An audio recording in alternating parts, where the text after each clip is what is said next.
In fact, this is the Wilhelm podcast network with Driving While Screaming, or Screaming and Driving. Wait, we'll just do Driving While Screaming, because Screaming While Driving is a little scarier. Driving. Anyway, this is the kind of second recap of DIFF. What all did we see today? Okay, so you started off with Copa 71, the nice little lady soccer documentary. I don't want to dismiss it, that sounds shitty. That does sound shitty, actually. I started off with the Viggo Mortensen, The Dead Don't Hurt. He wrote and directed it. And then we saw The Idea of You, which stars Anne Hathaway and directed by Michael Showalter and written by Jennifer Westfelbach. God damn it. And Showalter co-wrote it. And Showalter did co-write yeah. it, yes. Yeah.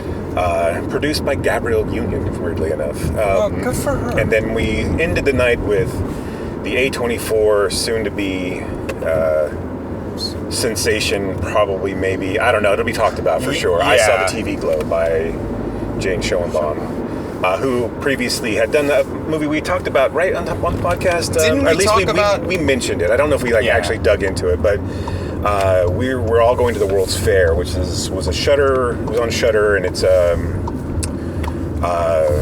this one's kind of in the same vein. Let's start there, because we just got out of that one. Let's start there. Yeah, we're fresh with that one. I think Jane Schoenbaum has like stock in dark light, like a dark light company. Black light stuff? Black lights, yes. Yeah.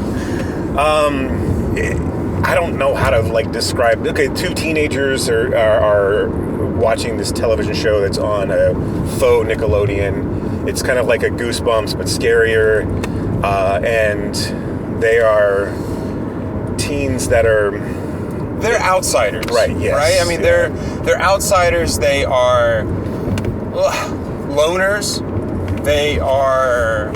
I don't want to say outcasts, because we don't really see much interaction between other kids in them, but there's stuff going on at home that's never, I mean, it's hinted at and sort of brought up a little bit, but it's never quite expressed, right? But they are are they both queer? I'm not sure. I mean, one is for sure. Right. I mean, one is stated she she's says, queer, right? Yeah. That she likes girls. But anyway, I mean, they don't feel at home in this world. Right, and they start losing their reality versus what's going on in the television show. One of them disappears for a brief period of time, and then shows back up and basically states that the TV show that they were watching is their actual lives, and that the life that they're leading now is some sort of hellish. I don't know how to describe it. Right? Yeah, it's just like a purgatory that they're stuck in. That they're not realizing that they're being manipulated by this big bad called Mr. Melancholy. I don't know what to do with this movie just as of yet. I think it feels like it could be. I do think it could be like a really big hit. I don't think it will be, but I do think people will dig this and I think it kind of feels like Donnie Darko-esque in a way. But Donnie Darko is a little bit more like straight-laced, and this is definitely an A24 oddity.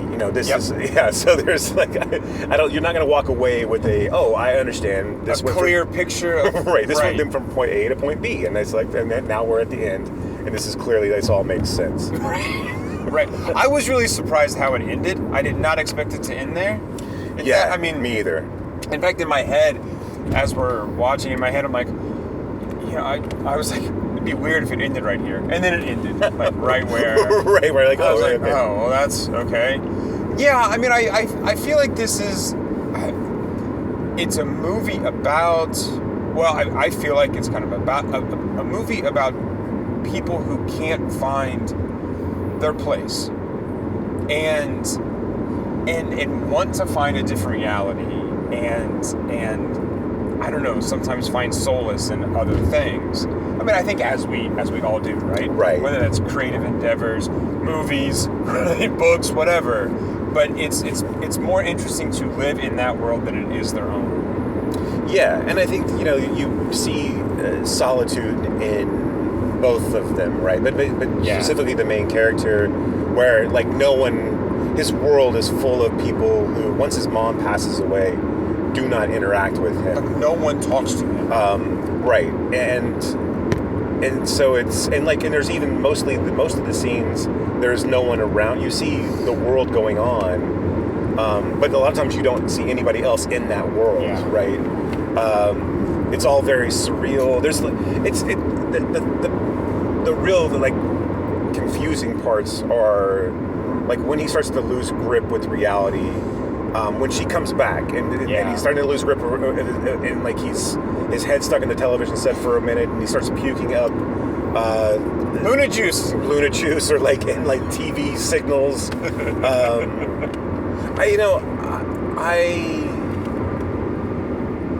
I did think, one of the things, like when he's in the car and like the down power lines before Maddie comes back, and he's like reading the episode guide, and he's actually reading episode 6, like the start of episode or season 6, episode 1, which hadn't ever been a thing, because the show got canceled after season 5, right? I think this will be one that's going to be fun to go back and watch over and over again, and I think it's I think it's like compelling enough and intriguing enough to like want to do that. Oh yeah. It's visually very cool. The special effect. I mean, obviously Jane got a bigger budget from. We're all going to the World's Fair, because the creature effects. Not that there's a lot of creatures in it, but there's really interesting makeup effects that are going on, and some cool visuals. I can't say I'm going to walk away and like wholeheartedly. This is not something I'm going to recommend to everybody, but I did enjoy it. Yeah, I mean, I feel the same way. I did enjoy it. I have a lot of questions. I want to see it again. I want to kind of keep digging into it. I look, not that I would. Well, okay, I guess I would question filmmakers' choices, but I mean, I think that she's very intentional. Right. I think this really is a kind of expansion on her vision from We're All Going to the World's Fair, but it's in that same vein, right? But it's bigger budget, more honed. Yeah. Right. Yeah.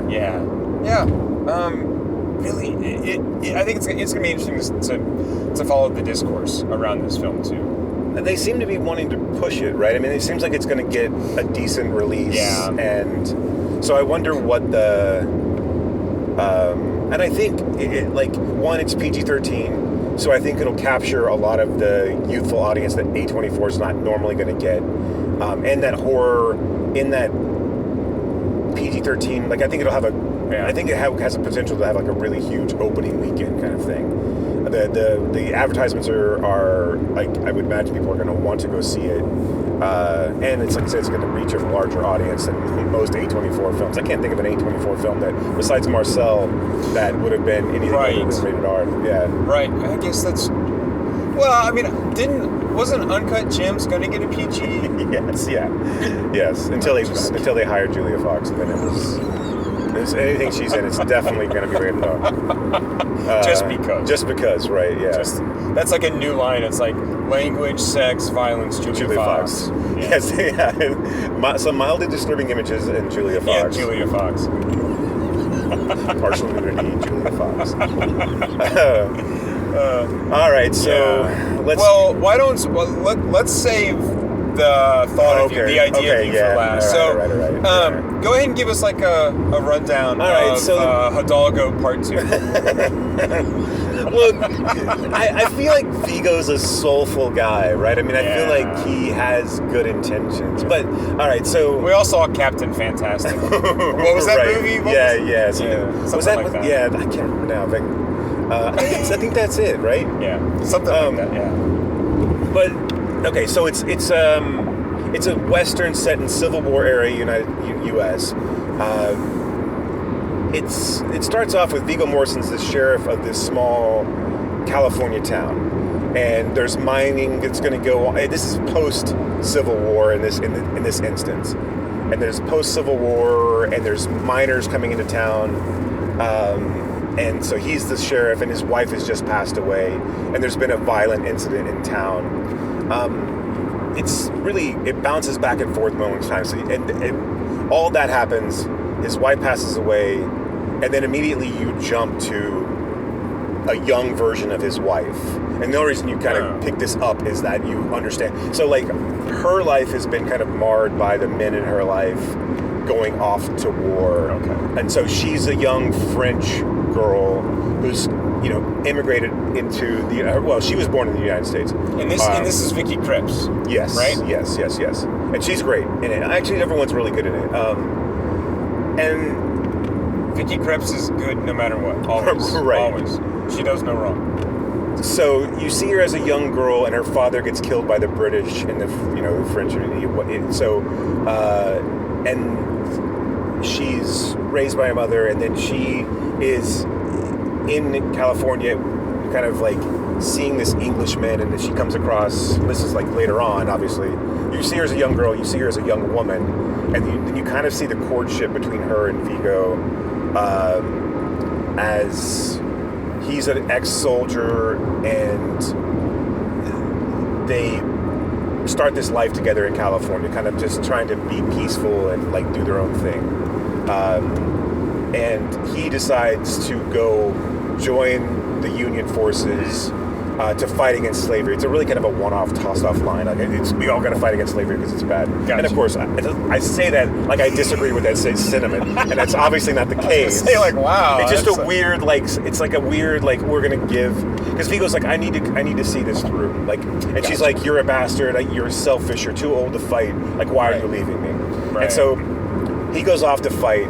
And then she gets raped by this, like... Of course. Right. She gets raped by this, like, the people... It's all so fucking stereotypical. Like, the people in town that have money, you know, the people that have power.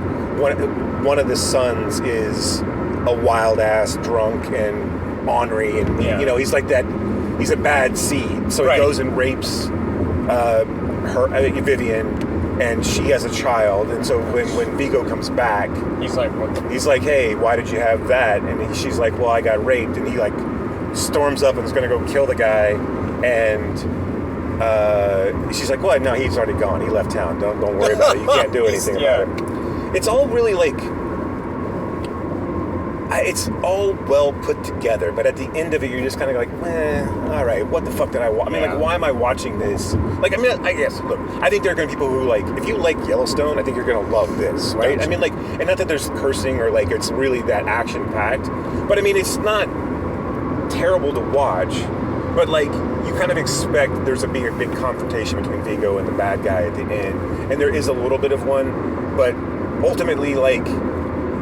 for a story that's centered around Vivian and his wife, like, you bookend it with Vigo portions of it, and you're just like, really, it should have been Vivian's story. Like, it should have, like, you should have focused it on her and let because, like, she dies, I know I'm, like, ruining this, but, like, and spoiling it for everybody. So if you don't want it to have spoiled, be spoiled. And I told you she died at the beginning anyway. I was going to say, you already spoiled. And she dies in the first 5 minutes. It's not like that's you, like, right away. But she ends up, like, having, like, syphilis, and then, like, there's a weird thing about, like, and she has, like, internal bleeding from an ulcer. That's what ends up kills her. So, like, it's really kind of a bizarre plot for her, right? She's her father's killed. She's kind of a very well-educated and self-assured young woman, enough so that she leaves a life of, like, leisure that she could have had by having a loveless relationship with a English gentleman, but, like, who kind of treats her like a thing, right? And talks down to her. So she chooses this, you know, gorgeous, roughshod Vigo, right?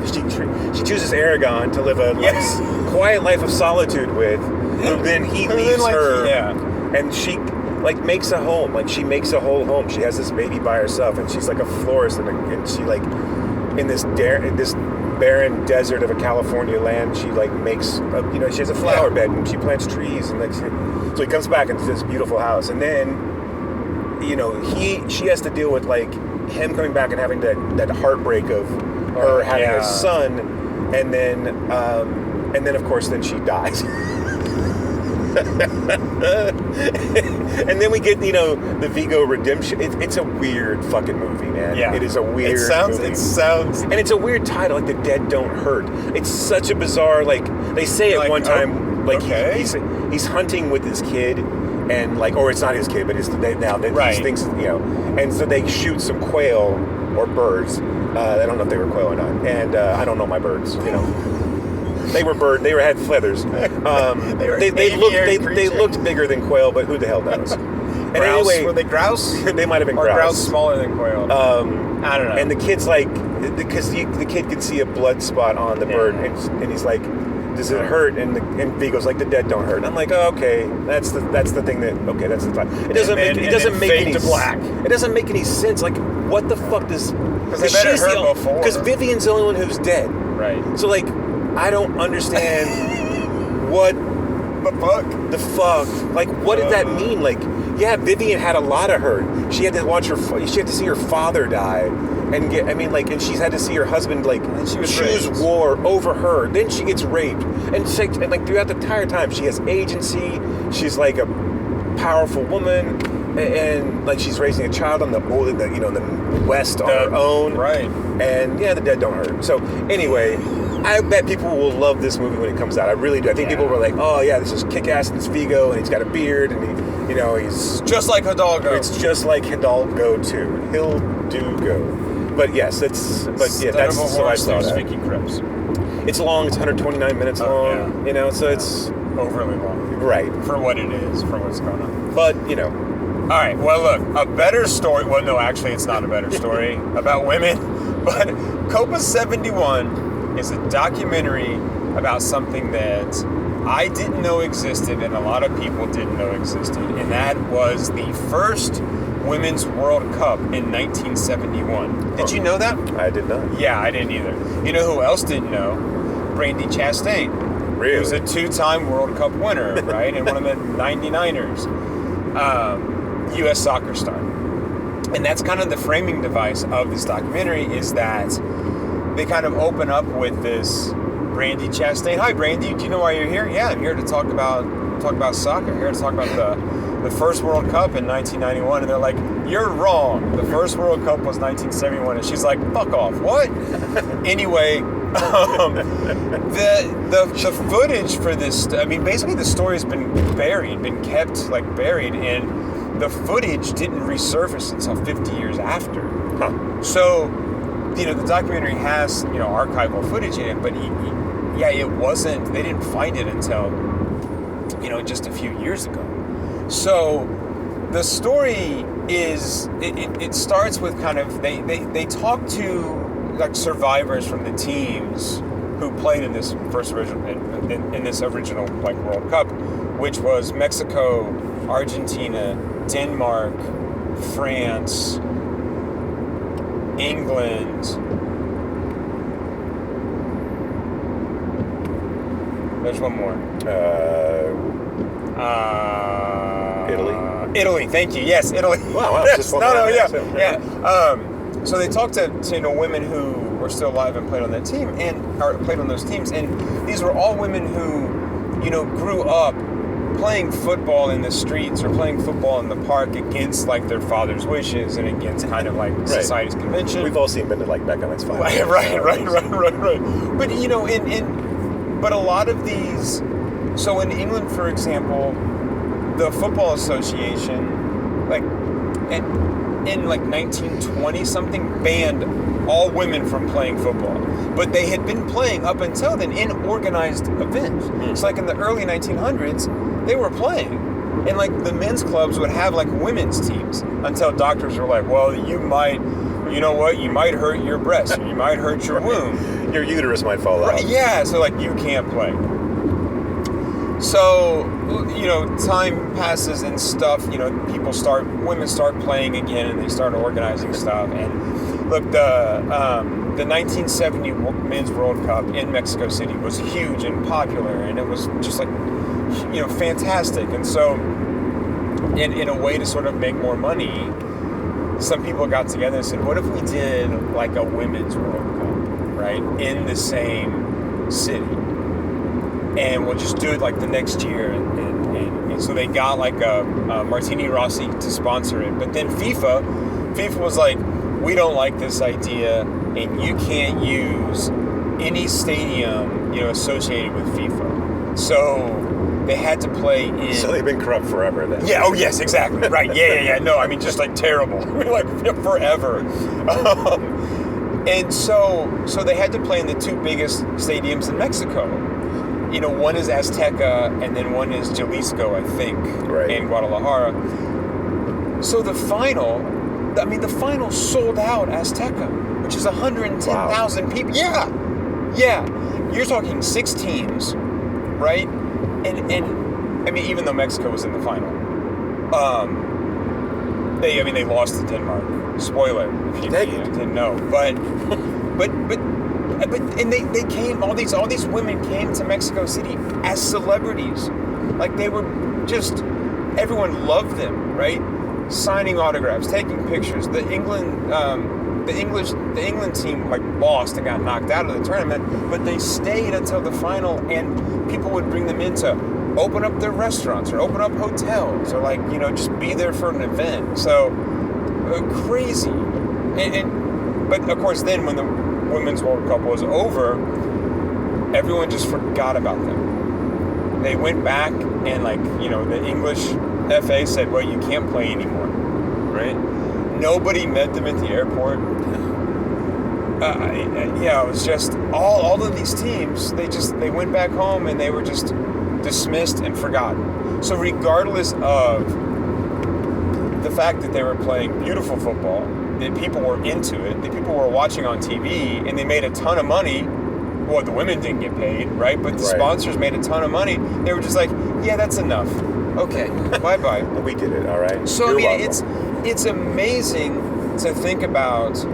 So, Caitlin Clark is a phenomenon, right? Right. Just in how much she is sort of drawing eyes on women's basketball, for example. And then how the women's tournament had better ratings than the men. Right.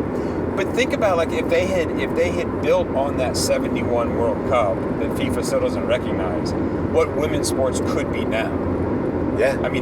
That's kind of the story there, is that it's had to sort of fight and claw to get where it is now, and it's on, I think, at least on the precipice of really doing something special in terms of TV viewership and how successful these women's leagues are.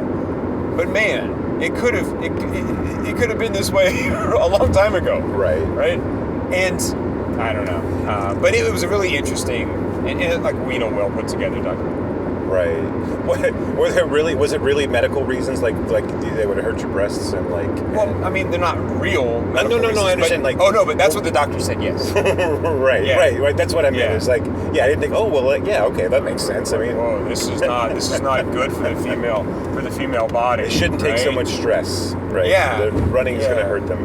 So how fucked up were we? Jesus Christ. And we're still fucked up. I know. But goddamn, really. It's just in they go back to Brandi Chastain at the end, and she's like, look, I'm really proud of this, but also just fucking infuriating. That's my word, the fuck. Right. Not hers. Because it's it is so infuriating to watch that and just see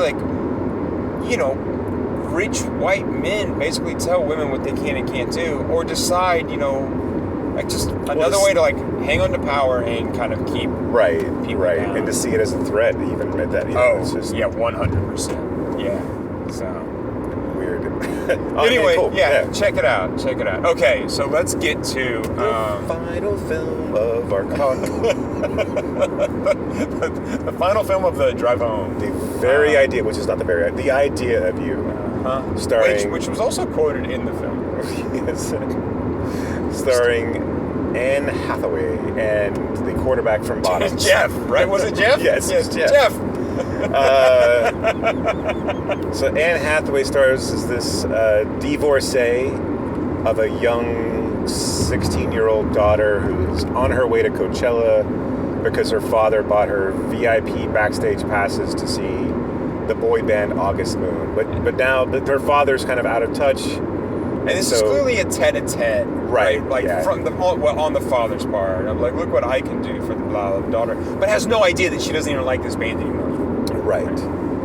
And so through a series of happenstance, Anne and the lead singer of this band meet, and they fall in love. And I mean, I'm skipping over a lot of shit. Yeah. And so they start a relationship, kind of on the sly. And of course, basically think reverse gendered Notting Hill. This is essentially that movie without Rise fan, without the comic foil, right? With no pants. I'm not sure if I'm saying his name right, but either way, you get the idea. The skinny, weird-looking Englishman, who's made his career off being a skinny, weird-looking Englishman, and he's great. I mean, he's funny, but he's not. The kicker in The Replacements. If you haven't seen Notting Hill. And so this is a reverse Notting Hill. So they fall in love. They keep she goes on tour with them because she's an art gallery. Because females have artistic jobs because that's necessary in a movie. Because I would have to explain it. If she was a coder, we'd have to explain why she coded things and like how she got all that good book learning to do. You're a lady. You like man jobs. Man code. But here, she runs an art gallery for also all women artists. So it makes sense. It all checks all the boxes. Yeah. So she can go on tour with him because she's got an art gallery. She's got a job that doesn't matter. Well, but also he bought all the art. He bought all the art to kind of impress her. Yeah. But you think that she did make probably a pretty good commission. Oh, yeah. No, that was probably, it was excellent. Yeah, they could close down for a while. Right. So, and of course, the internet, so she comes back after, they have a breakup because she's afraid that she's 40 and Anne Hathaway good looking is not good looking to be teenage good looking. And she's worried that this 24-year-old boy band is kind of a Lothario who also has a cougar complex. It doesn't seem to be that way, but there's hints there. Right. So she leaves in a huff out of some instance of my ex-husband lied to me and you kind of lied to me but whatever, you really didn't, but you did. You didn't use an original pickup line on me. Right. You didn't tell me every bit of your entire story. And so she leaves, and then 10 days later the internet catches them in Paris. Some paparazzi catches them, and her world blows up. She gets back together with him, and then her whole world blows up again. But it also blows up against her daughter, and she's like, I can't do this. Right. And she's like, well, don't do this, don't break up. And then they're like, well, and then he realizes, hey, my life's been fucked since I'm doing the boy band too, so I get it. Wait for me. Yeah, wait 5 years for me. Wait 5 years for me. And she's like, don't you do that. Don't you give up on life. If you find happiness. Jeff from Bottoms. Jeff! You find happy, you take that, and I will too, okay? And then she sits in her chair and cries, and then the movie flash forwards 5 years later, and of course he comes guess out to what? LA. They get back together, and magical fairy dust, everyone's happy. Yay! This is one of the best rom-coms, and I sincerely mean this is one of the best rom-coms that I've ever seen in the first 90 minutes of this film. Yeah. And then the last, I don't know how long it was, but I mean, whatever. The first really 2/3 of the film, I was angry at myself about how much I liked this movie. Yep. I was too.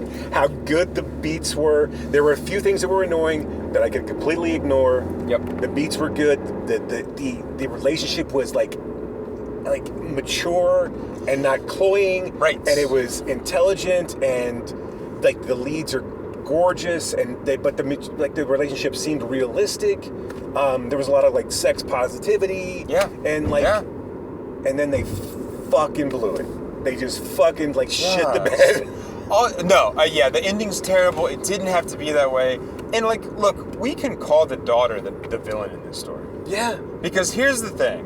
She could have asked to go to a private school. Right. Also, when they decided, right? Because here's the thing. The daughter and the mom, first of all, the daughter is pissed because she because Anne Hathaway didn't tell the daughter that she was dating this guy. Like, right. Okay. Like, Dad lied to me and you lied to me. Whatever. Yeah, that's completely different. That's not the same fucking thing. But then also, when she gives her mother her blessing to go try to get back together with this guy, they all sit down and talk about it. Right. Like a very healthy, mature, yes, I know. A very healthy, like, do you think you can handle this? This is what it's going to be like. We're all going to be in this together, right? We can all support each other and try to, like, work through it. And everyone's like, yes, we're on board. And, like, even her friends are like, you know, I ship this, whatever kids say now, right? Right. And then, you know, and it's like, yeah, I support you, Mom, until I don't. And then I won't even look at you. Right, she has a couple bad days in high school, and like, which it's high school, right? Look, right. And I don't mean to sort of lessen anyone's high school trauma, but yeah, you know what? High school sucks. Like the whole. And I know this is probably how it really would be, but the whole backlash section of it, seemed just so like we're just going to automatically take these points, and you can't tell me that there's. That one, her friends weren't there to support her anymore, and like there weren't any good parts about this happening. Like, and she seemed happy. This was a teenager who seemed, not her friend. I'm sorry, not the daughter. I meant the mom seemed happy. Right, but the daughter like did seem like she had her shit together. Right, she wasn't some sort of flighty kid who was like prone to, and you could tell, like like emotional outbursts. The way they talk to each other.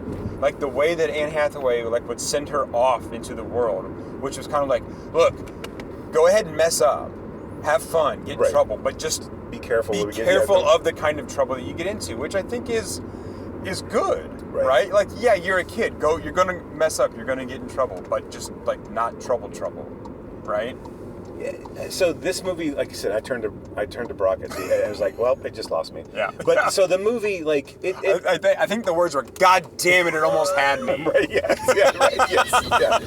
I was like, you motherfucker, you. And the entire theater went, shh. So yeah, this movie does everything so well. Even the back and forth, break up, get back together, break up again. I totally bought it. Like, it seemed like it was doing all of the right things. And then the moment that he asks her to, like, I'm gonna give me 5 years. Your daughter's gonna be grown and she'll be on her own and she won't have to deal with this. She'll be in college. It won't be a thing. Give me 5 years. I'm gonna let you finish, but give me 5 years. And the moment that she's then like, don't give up on love.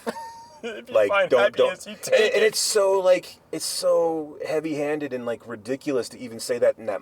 Look, I'm not saying that wouldn't actually happen. But it would not actually happen. But putting it in a movie like that, I'm just like, fuck you. Like, it's so good up to that point. And then it can still salvage itself. Mm-hmm. It can still salvage itself because he leaves and she sits down and she's having this moment of like relief, but also like really like heartbreak, intense really sadness. Yeah. And like the music is playing, and like had you have ended it right there, end the fucking movie right there. I can forgive the silliness of Wait for Me, because the only time that movie that ever worked in a movie was Beautiful Girls, and he didn't do it either. Right. I mean, like, right. That's the only time that's ever worked when Natalie Portman asked Timothy Hutton to wait for her. And he says, I can't be your poo. And that's, it, Well, in all fairness, I don't think that movie could have ended with him saying, yes, I will, right? I don't. Right. Well, I mean, but, right? No. Well, and because it works so well because he's already said that to one of his friends, right? He's like, I could just... By then, she'll be 19. Right. And his friend's like, what the fuck are you talking about, I know, man? Like, this is insanity. It's not okay. And so, no. And then it fucking has a title card that says 5 years later. And, like, you see him on the Graham Norton show, and he's singing a song clearly about her. Yeah. And you get her a Zoom call with her daughter, who's straightened her hair, so now you know she's older. And like and it's darker. And Jeff from Bottoms has facial hair, bad facial hair. I know. It's terrible. Anyway, he sings a song. Great. It's like And like Graham Norton's like, hey, like you're gonna go blah blah blah. He says, "Yeah, I'm gonna go to L.A. because there's somebody I want to see." Oh my god! And it is just like the fucking bookstore scene, man. It is just like it in Notting Hill, where he shows up to her art gallery again, and they're like, it's so fucking terrible. It's so fucking terrible. And like I said, I told you before, I was like, I can't believe that the movie we didn't really even want to see, like I know, especially if you didn't want to see it. I know. I had noticed I was not going to go see this, and then I just like got in line with you and went to see it. It was like I cannot believe this is going to be the best movie we see this entire fucking festival. And yeah, no, it let us off the hook because it's definitely not going to be. Yeah, because the end is just no. But yeah, so if you're watching this, it's going to come out on Amazon Prime on May 2nd. If you're watching it, cut it right as Anne starts to cry. Stop the film and walk away and pretend that was the end of the movie. And you'll think that this was one of the better rom-coms of the year. You'd be like, wow, that was really smart and like really played well in the conventions of a rom-com. Why can't you sit in that moment of like, because this is a movie that like has all these beats of like, she's going to tell him about her divorce and like the real shit, right? I mean, the truth of it all and how it made her feel and how she kind of fucked up too. And like, you can't sit in a moment of like real truth in your movie. You've got to tack on a happy ending. Not two. You've got the one. Right, you had one and that's enough, right? So maybe it's our fault. Maybe we're asking for like too much sitting in truth. It's probably what it is. Yeah, well. Oh well. It was so close. It was so close. Yeah, I could not believe how much I was like digging that film. Yeah, of all of the annoyances that it had, which was like the film makes some like bizarre like filmmaking choices from a perspective of like there's split screen moments, the editing stuff, right? Yeah. There's moments where like you see a bunch of like instead of a spinning newspaper, you see like headlines come up on cell phones, right? Spinning iPhones, and then. Yeah, that I mean, and like they stick too much on. They show way too much of the boy band stuff. Way too much. And like at this point, he's a believable boy band member, though. Right? Yeah. So. I mean, and that honestly, that kind of what made the boy band stuff like palatable is because all of like especially him and his friend, like the main Ollie, the main friend, they seem like they had a camaraderie. Like that boy band actually seemed like guys that I'd kind of want to hang out with. Like there's I know, and weirdly, right. I don't want to listen to the music, but I definitely was like, it was terrible, and it was terrible in the right way of being terrible too. Right? Yeah, like there was those songs of like late '90s boy bands about wanting to see you naked in the moonlight and like right. Just like all these like basically kind of a step up from the Jackson 5, like Yeah, I always thought it was weird when Michael Jackson of the Jackson 5 was talking about getting you naked.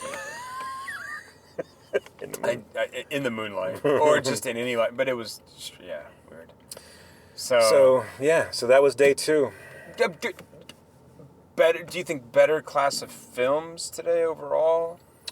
Yeah, I think so. I would definitely...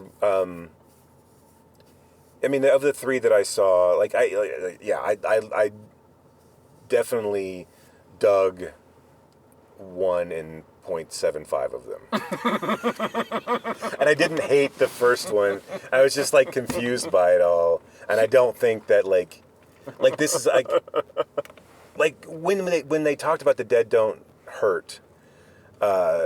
Like there was a guy who came out who had interviewed Vigo, and Vigo was like, "Here's the films that were in." Like it was like Rio Bravo and like things like. But but again, you mentioned all of these like way better westerns, like The Outlaw Josie Wales, and like it was just like, I mean, these are its influences. Just watch those. Right, you'd be better off. Which typically happens. Which is to me the Dead Don't Hurt. It was just so disappointing because it could have been the story of Vivian. And it could have been titled something differently. Yeah. And, like, I don't necessarily... I mean, like, but the story of Vivian, even with the rape and the pregnancy, yes, I mean, that is so, like, part and parcel with all these Westerns, right? There's some badass jackass who sits in a bar all day long and gets drunk too much and beats up people he shouldn't beat up. And Black Bart. Right, yeah. He's dressed all in black. Seriously, I didn't even mention that, but like he is legitimately dressed in black the entire fucking time. What are we supposed to make of that as viewers? I wonder if there's symbolism in the being dressed all in black. I didn't really think about that until I thought about it. I was just like what the fuck? Oh man, Vigo. Yeah, but yeah, just go watch Hidalgo first. I mean, or just watch it again, or watch Eastern Promises and A History of Violence, which are much better films. There you go. Those are really good. Yeah, those are really good. I really like History of Violence. I thought that was a really good film. I think that's better than Eastern Promises. Yeah, I do too. Yeah. One of the very last VHS tapes ever made too, which was that's right. History of Violence. Right. Huh. Cool. And Maria Bello. Maria Bello, yeah. What the fuck's happened to her? Where'd she go? Assault on Precinct 13. Did her in? With Gabriel, literally. With That's Gabriel true, she did get Byrne, killed. Yeah. Yeah, you do a movie with Ethan Hawke. Ethan Hawke. Like mid-2010s Ethan Hawke. Lawrence Fishburne and Gabriel Byrne. No, it's a better movie than the original Assault on Precinct 13. I'm not saying it's not. I mean, like, the love fest that everyone has for Carpenter, which I'm not saying it's completely unwarranted, but like, that movie's... Assault on Precinct 13 is, I mean, like, the original was not terrible, but it's very grindhousey and the remake is actually, significantly better. Well, and there's more different details, so there's like an actual story. Right. It's more of a plot structure, it's not just like an evil entity, kind of like these guys are just like the representation of just evil anyway. Right. Which was I mean, like, Assault on Precinct 13 was very much like Escape from New York. It was like, it was just these, like, I gotta put this guy in this scenario, and like, and then it's, it's like The Warriors, right? I mean, it wasn't like anything different than these one against many odds, but there's not really a plot. You just got to get from one place to the next. Everybody just coming out to play. Okay, anything else about the movies tonight, the films tonight? No, I'm going to let you get home before the storms get in. And we'll be back tomorrow with something. Day 3. Yeah, we have no idea what tomorrow will hold. Yeah, I mean, we have some idea. But not much. Movies. Gonna say, like, not much. Right. And, until then. Okay, see ya. Talk to you guys later.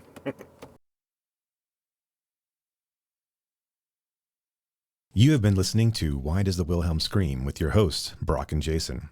If you liked today's episode, do us a favor and rate, review, and subscribe in whatever application you use to consume podcasts these days. You can reach us by visiting whydoesthewilhelmscream.com. If you are in the DFW area, we would love to see you at a Fort Worth Film Club event. You can learn more about those and find a full schedule at fortworthfilmclub.com. And you can learn about my foundation and how we are trying to foster the next generation of film lovers at realhousefoundation.org. That's REEL housefoundation.org. Till next time,